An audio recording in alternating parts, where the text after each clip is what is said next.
The 11th of May 2018, the Halifax Courier. Horrid day when town's football world fell apart. It is 25 years on from the week Halifax tumbled out of the league for the first time in 72 years. Tom Scargill talks to the manager and players involved on that fateful day. The most emotional thing I've ever witnessed in professional football. That's how Mick Rathbone describes the moment Halifax fans invaded the Shea pitch after their club was relegated from the Football League for the first time in its history.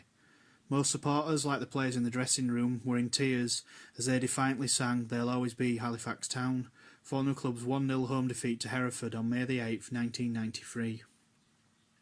Ex-Halifax player Derek Hall, whose 62nd minute goal ended 72 years of league football at the Shea, had been warned by Hereford player-manager Greg Downs that he would be substituted if he felt he wasn't putting in enough effort against his former teammates.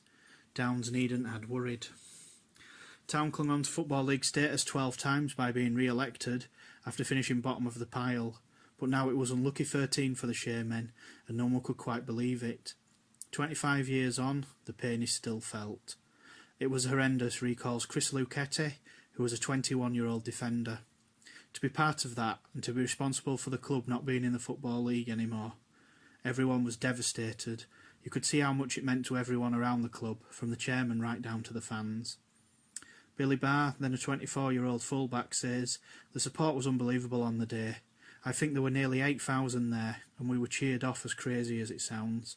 For me, as a local lad, that was me just locked away for a few days. I didn't want to speak to anyone. I ended up in tears. I saw the local news the day after and saw how upset the people were and the people I knew crying on the pitch. That Sunday was an emotional day. You just felt you'd let everyone down. I think it was a form of success to even get to the last day of the season," says Mick Baz Rathbone, who was caretaker manager and went on to work as a physio at Everton. Players did well to still be within a shout going into the last game. The players, the fans and the directors had all done brilliantly to keep the club going because there was a lot of financial problems off the field. You can say that again, Baz.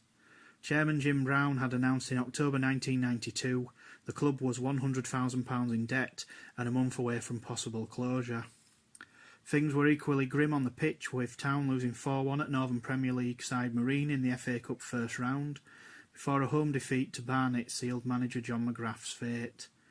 Rathbone, a former Blackburn and Preston defender, had begun working as a travelling salesman, selling clothing alongside training as a physiotherapist, and after rolling up at the Shea one day hoping to flog some gear, was offered a job as physio by McGrath. After being handed the unenviable task of keeping Town up, Rathbone's initial impact was modestly successful, lifting the club up to 17th. But a downturn in form and the sale of top scorer Ian Tompstone to Scunthorpe for £10,000 on transfer deadline day to guarantee March's wages were paid soon had relegation looming. "I felt a big responsibility," says Rathbone. "The stigma of going out of the Football League was stronger then. I felt the weight of history very strongly. We didn't have a big squad, we'd sold 2 of our best players, but I tried to keep positive, tried to have a laugh along the way, and we worked very hard on the training field. You could see the fear in the eyes of some of the younger players like Kevin Megson, Billy Barr and Jamie Patterson. But what can you do? You've just got to keep going. When it came to those last few games, a reality really started to kick in that if we didn't get results, we could find ourselves out of the Football League," said Luchetti. "It was a tough season. For me, I just established myself as a first-team player and getting games under my belt. We had a lot of younger players at all the same stage, so we were naive at times and making our mistakes along the way. Looking back, there were probably too many young players in the team at the same time. Everyone knew the task when Jim lost his job and Baz came in. We knew it was going to be a big task, but we all believed we could do it. Baz is such a positive guy. He's probably the most positive bloke you would ever meet. He just had a way about him of putting you at ease and lifting you when you were down. He never got on your back and he was always looking to encourage you. If it hadn't been for Baz, we would have gone down earlier," says Barr. "If he'd taken over 5 or 6 games earlier, that could have made the difference." The picture of him slumped down with a drink in his hand shows the kind of pressure he was under, but he kept that all away from us. He never managed before, and it probably put him off completely. Looking back, I'm surprised the team went down, says the then 21-year-old Halifax-born defender Kevin Megson. There are some good players out there. If we'd had Baz in charge all season, we would have stayed up. He would have got us training and playing properly. Town dropped to the bottom of the table with 2 games to go before losing a 6-pointer at relegation rivals Gillingham. A win would have lifted Town off bottom of the table, but despite outplaying their hosts in front of around 1,000 travelling Halifax fans, the Shaymen lost 2-0, meaning they had to beat Hereford and hope Northampton didn't win at Shrewsbury. Neither happened. Rathbone didn't sleep a wink the night before the game and nearly stopped off at a church on the way to the ground to pray for a result.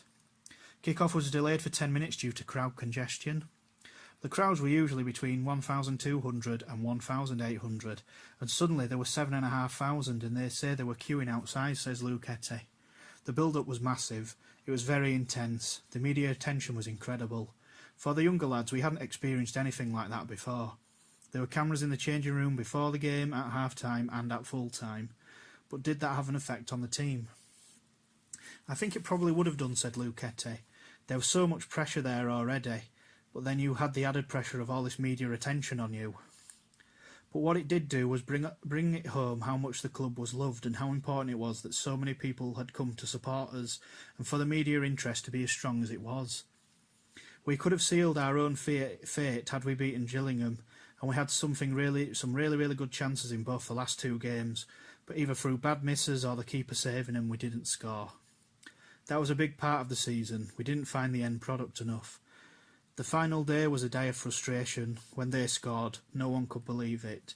We were in shock because we really believed we could stay up. The day itself was horrific, recalls Barr. But it had been coming. We were down there in the dogfight most of the season. We had a little rally just after Christmas and got a couple of good results.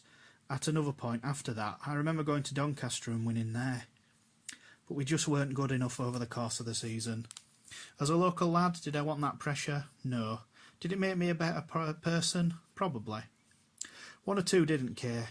They were in the showers thinking it was their ticket out of Halifax. The rest of us just sat there in silence. It could have erupted with them going in the shower, just treating it as another game. It wasn't a nice feeling, but it does make you stronger and more resilient. I remember it as though it was yesterday, said Megson. It was just a shame that many fans saw us relegated. There were plenty of tears from the younger lads and the local lads. I think it hit us more. I knew a lot of fans as well, which made it worse for me.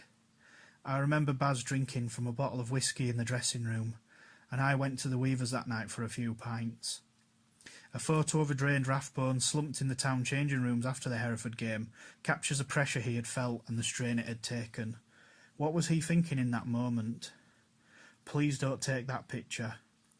One of the directors brought in a can of beer and said, Here you are, have a drink of that. I was relieved it was over because it had been a tough 3 or 4 weeks. It is difficult being at the bottom, you feel it all the time. But there was already a sense of pride. We all worked incredibly hard every single day, but sometimes it's not meant to be. Someone has to finish at the bottom, and just because you do, it doesn't make you losers or useless.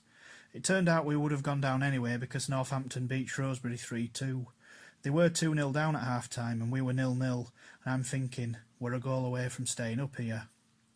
I do feel at least partly responsible because I was the boss, but I also feel very proud of all the players, the supporters and the directors. There were 7,500 people there, and that was the maximum allowed in the ground for safety reasons. I was on the microphone after the game to speak to the fans. I thanked them and said we had to bounce back stronger and that sometimes you have to take a step back to take 2 steps forward. The fans were incredible, said Luke Etty. They've got a special core of supporters that are so dedicated and loyal. I really hope they get back into the Football League as soon as possible, and if they can, I'm sure the crowds would come back. It's a unique club in the community and the football world. I really enjoyed it and I was really proud, reflects Rathbone. I had 25 games in charge. We won 4, drew 5 and lost the rest.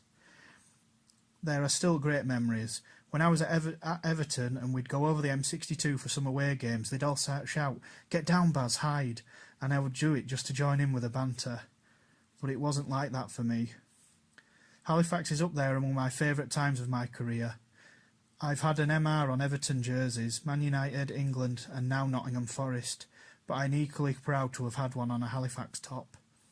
Thanks to town historian Johnny Maynell for his help with this article.